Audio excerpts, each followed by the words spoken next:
අවුරුදු 20ක් මගේ තිබ්බ බලාපොරොත්තුවක් ඉෂ්ට වෙන දවසක්. කිසිම පිළිවෙලක් නැති කම්පැනියක්. මම හිතන්නේ කිසිම පිළිවෙලක් නැහැ. හැමදේම වෙන්නේ හොඳට.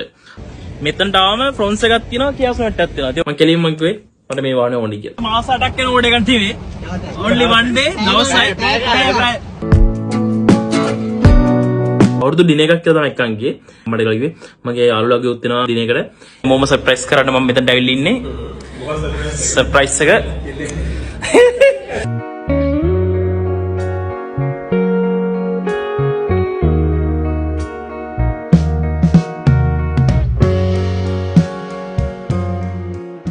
මම මාර සතුටුයි. මට ඒක දැනුණා අපේ තාත්තට මාරම සතුටුයි. අපි මම දැක්ක ලයිව් එකේ උන ගොඩක් කට්ටිය මෙන්ෂන් කරලා තාත්තගේ සතුට හරි අම්මයි තාත්තේ සතුටයි කියන්නේ. ඒක